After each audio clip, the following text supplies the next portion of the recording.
Welcome back to another video about our lives. Today we are going to be talking about Heath's accident, which occurred on September the 3rd of 1993. Today we're actually going to take you to the site of the accident. It's been 32 years since I've been there, so this is my first time visiting the place where I actually got hurt at. How did it feel to go back for the first time and actually be semi-close to the place that you had your accident? I'll be honest with you. A lot of people have asked me questions about, getting hurt and stuff like that. But going down there, I really didn't, it didn't upset me I don't know. It was just like, to me, it was just like going anywhere else, I guess. I don't know, how to describe it, but, we couldn't go all the way back there to where it was at because it's in the middle of the woods. So we'll show you in the video today exactly kind of where it's at.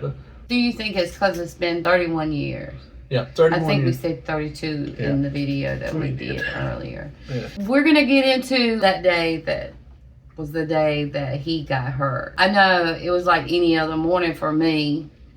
I know on the way to school, I had like a eerie feeling that something bad was going to happen. And it was only, I didn't feel that way until we were turning it, because I was being drove to school. So I didn't feel that way until we turned like into the school to drop me off. And I just looked at the person that was driving me to school and said, I feel like something very bad is going to happen today. And we had planned to meet at the football game that night. And so there were some things going on, I guess, in our relationship. I had told Heath that if he didn't meet me that night, that we wasn't going to get together. We wasn't going to get together. And so, because it was kind of complicated. Like he said, he was shy, I was shy. So I kind of took from things that had happened in my life. At that time I was going through a lot. And I had a hard time where I was trusting people. And so I took that he, wasn't quite as serious as I was, or like me as serious. So I think it had been said that day that if you didn't show up, because there was times that he would say he would call me and he didn't call me. And so, or whatnot. And I don't know really why he was that way. I don't know if it was because he was shy or whatever. I know that he did do things that he shouldn't have done as a teenager. In reference to her talking about that, we were supposed to meet that night, and as far as actually how I felt that day, I didn't really feel anywhere out of the ordinary or anything like that. Anything was bad was gonna happen or anything like that, except right before it happened, and that was right before I dove in the water. I had this feeling like you making an important decision in your life, and it was like, do it or don't do it. And of course, I did decide to jump in the water. I was getting ready to leave to actually go meet her at the football game that night. And in regards to her talking about, me being shy and things like that, I was actually really shy. I really did like her a lot, but I didn't really know how to express to her how I really felt. Right. How much I really cared about her and stuff like that. And so I think we were kind of more friends than anything, but like I say, it was confusing because he would tell me that he was going to call me, and then he wouldn't call. And so it was like, is he playing games or whatnot? I just didn't know. And then there were some other circumstances that I really just don't want to get involved, go too far in, because then this video would be way too long. And so I had reasons to doubt his sincerity or whatnot. And so that night after we went to school, so that night at the football game, he did not show up. And my thoughts were, at the ending of the football game, he had stood me up. And I remember one of his friends, best friends at the time, turned around and told me, Amanda, Heath got in an accident. I want to stop you right there for a second. I've never asked her this question before in all the years we've been together, but when you heard that after the football game, what were you thinking and what were you feeling? Well, like I said, it's like a pit that just goes into your stomach, and it's like just this horrifying feeling like, did he die? You know, I mean, is it that bad? You know, how bad can it possibly be? You know, because the look in his friend's eyes indicate that it was horrible, like really horrible. And I remember in that moment, because I had thought that he had stood me up, I felt like a horrible person for doubting him. Because something bad happened to him at that time. Yeah. And then after going home, and the family member I lived with, you know, I had told them, you know, what happened and stuff. And then I don't want to jump off a track, Go ahead. but the next day, I guess we talked about it more. And they said, because okay, so let me be clear. My parents were divorced at the time, and so I was living with a family member. And the family member the next day had told me that, because I wanted to go see him, and the family member had said, you do not need to go see him. I mean, he's paralyzed, because at that point we knew he was paralyzed, and we knew that it was going to be very bad. And so the family member told me, just think about what your life will be like to be with someone like that. And I think about it, and I don't think my life was horrible or bad. I mean, we've had a good life. You know, we've been together for 32 years, so I don't think it's a horrible life. I mean, a lot of people think that we have a horrible life, but we don't. A hard life. But I said to the family member, isn't that like calling the pot the kettle? Isn't that like I said to the family member, isn't that like calling the kettle black, you know, because the person you're living with is disabled. And apparently it made them angry, and they left the room. And my sister showed up later and said I had to leave. They kicked me out of their house because I chose to be with him. So I had to go live with the person my sister was living with at the time, and I was able to see him. I was able to go see him in the hospital. So we're gonna walk down here to the bridge where the creek is. You could actually see the creek, but it's not really far down to where the creek is actually at. So we're just gonna go around here so we can get you a shot of the water, just to let you see exactly how small this little creek area is where I was swimming at.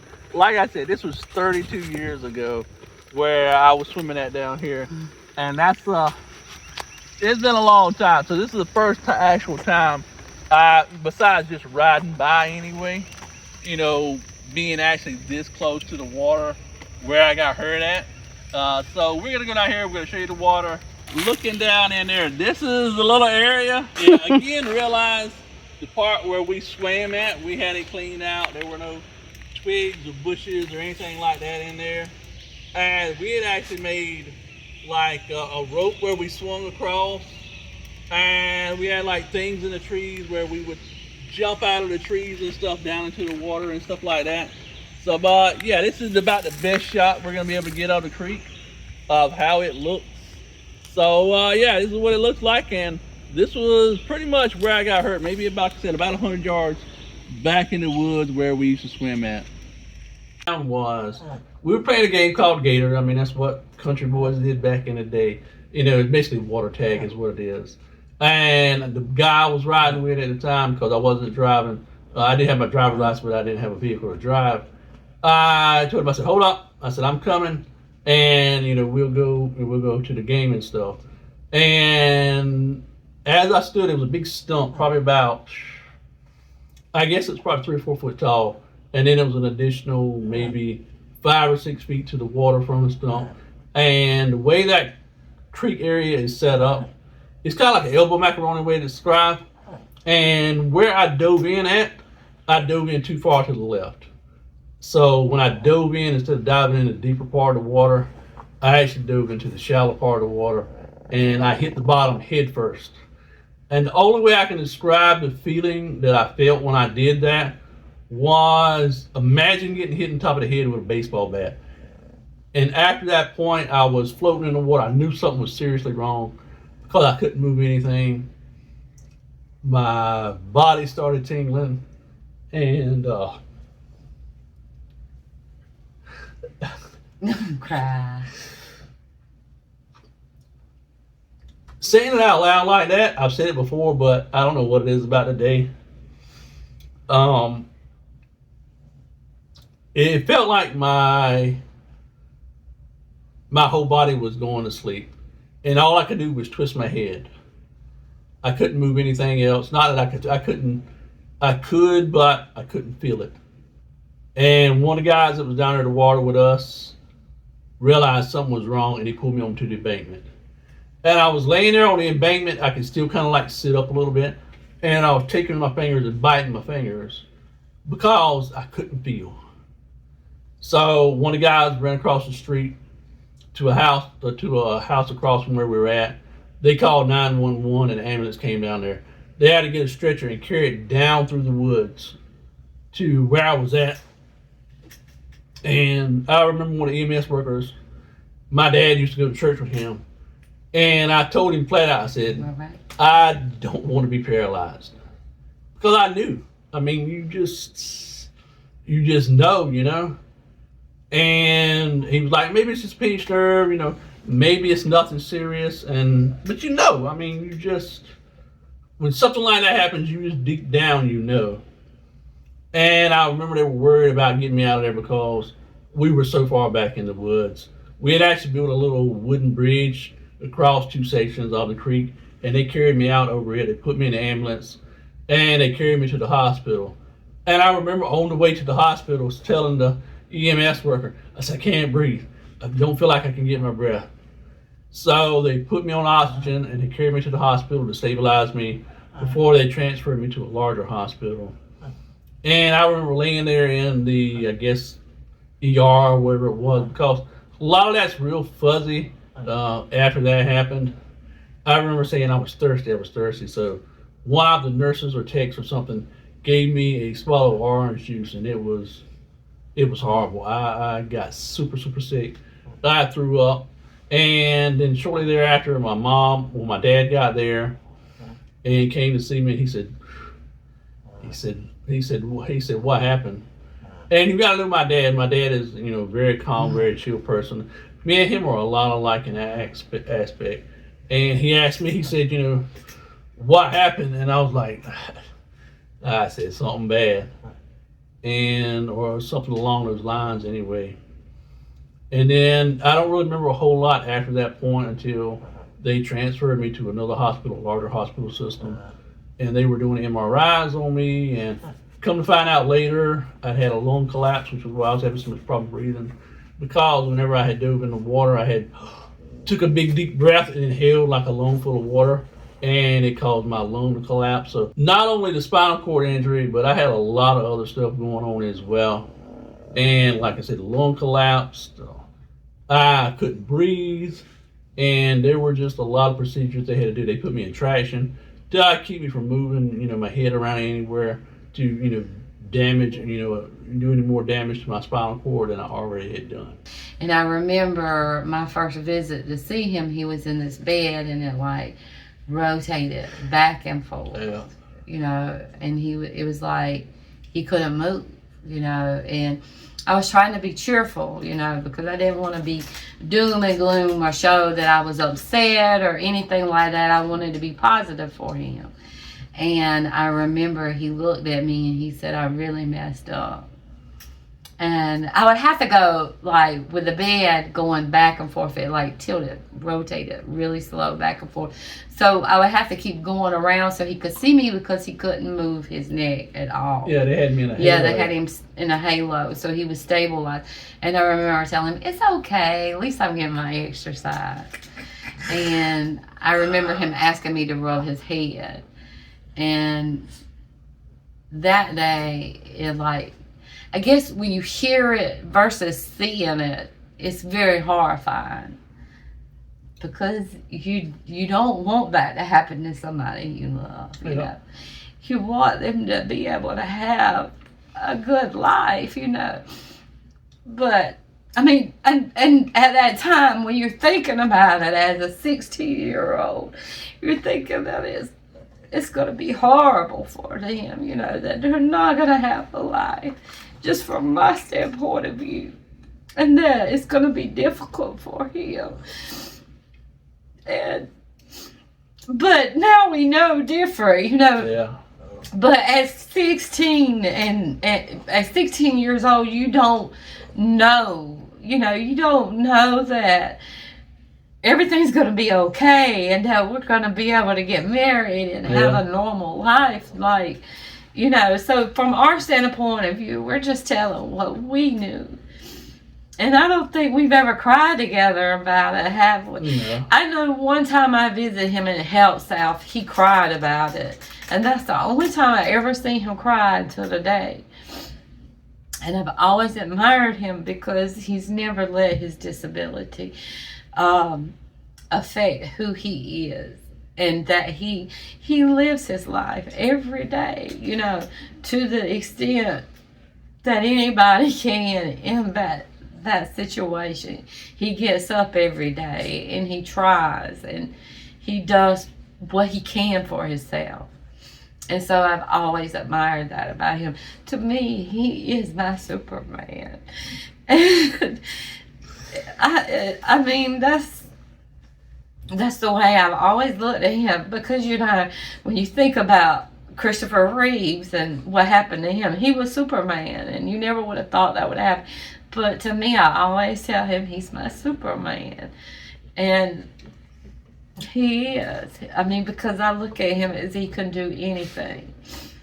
And I see beyond that wheelchair, you know. Yeah. When I look at him and we talk about it, we say going walking, right? I mean, we don't say, well, you're gonna walk, you're gonna roll in your wheelchair, and I'm gonna walk. We just say, let's go walking, or whatever. And we had plenty of adventures through the years. Yeah. Like, we wrecked your wheelchair. I mean, we did all kind of things, but it was horrifying as a teenager because you didn't know what the future held. Yeah. Because it was bad. I mean, he couldn't breathe on his own, you know. He could barely talk. You could barely understand him through his trait. Like, you could, if you listen, I mean, like he said, he remembered that he could talk. He learned to talk around his trait. But for me, I always understood him. Yeah. I always understood what he said. I never struggled. I would have to lean in just a little bit, you know, or whatever, because, it was kind of like a whisper, but you could still hear you clearly. And I don't know if I'm saying the right words. There's no right words to say. Yeah. I mean, you know, because it's been 31 years since that happened. Yeah. And you remember some things, but you don't remember everything. And to think back, and I'm just thinking mostly from a 16-year-old girl's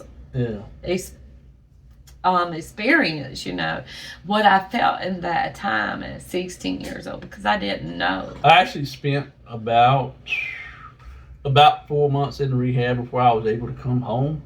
from the He was hospital. also in ICU for 2 months in ICU, and then they removed him to a regular room for two days, I think. Yeah, about a day and a half because I moved at the end of the day. Because Yeah. it was nighttime when I went to Health South.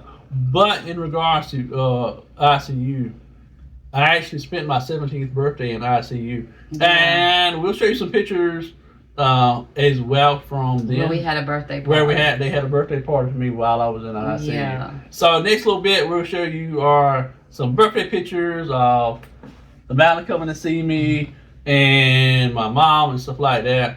And we'll let you see a little bit of look of how I looked while it was going on. Like I said, there was a lot going on.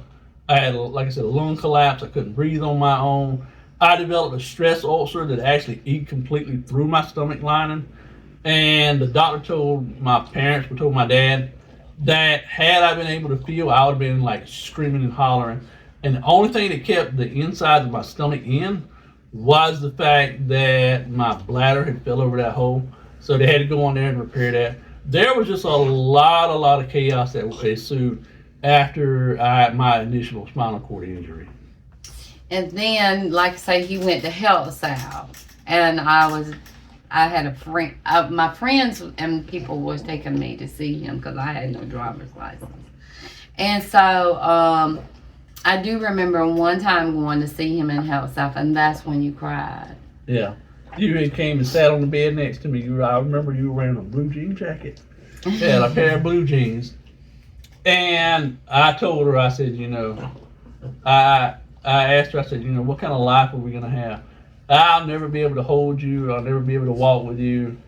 And, for me being, I was 17, me experiencing that, thinking about that, what my life was before I got hurt, and then what the potential was for my life to be after I got hurt, it really hurt my heart because I loved her. I mean, from the moment I really got it, even before while we were still friends, I knew I loved her. But I told you it would be all right. She did. She hugged me. I did. I hugged him and I told him, don't say those things. It's going to be all right. At that point, I knew everything was going to be all right. I didn't know how it was going to work or how we were going to make it, but I knew we were going to make it. Yeah. I just knew. I don't know. In my heart, I just knew that everything was going to work out. I didn't know whether he would walk again or not. That was not written in stone, I don't think, was it? And I don't think I knew, at least. Did you know that whether you At that point when you saw me then, they still classified what had happened to me as a complete spinal cord injury, which meant my spinal cord had been completely severed in two. And when that happens, there's like literally no chance of you ever walking again. But the wildest thing was I started getting feeling back in certain aspects of my body. And they came in, they had a doctor come in and do some physical tests on me. And they put a pillow up in front of my legs and started touching my toes. And they started touching my toes. And I could actually feel it. And I could actually tell which toe they were touching each time they touched my toes. So at the time, like I said, I was at rehab. I was going through physical therapy, trying to relearn what I had available to me. Okay, so he came home from Health South, and he still had his trach in. That was horrifying to me. Yeah. Because it was like every time they sucked him out, he would be like choking, and he would do his arms like this. And there would be no sound, so it would look, if you didn't know, it would look like he was choking. And I think that was more traumatizing to me. I mean, I know there was a lot of other things traumatizing, but to me, it always scared me to death. Like, I literally thought he was going to choke to death. And there's some more things you did. You came home from Health South. It was his senior year. And so you was also, not only was he dealing with that, he still got to graduate from high school. I did. We thank you for watching our channel. And like I say, we hope that we have helped somebody with our story. And there will be more videos to come. That's our story, how we met and how things happen. Yeah. All right, y'all. This is gonna wrap it up. We appreciate you watching this video, and like she said, there will be more of these videos coming, and some different ones as well. And we hope to see you in the next one. Don't forget, always like, subscribe. We let us know that you really enjoyed what we're doing here today. And until next time, we'll hopefully see you again. Yeah. See you in the next video.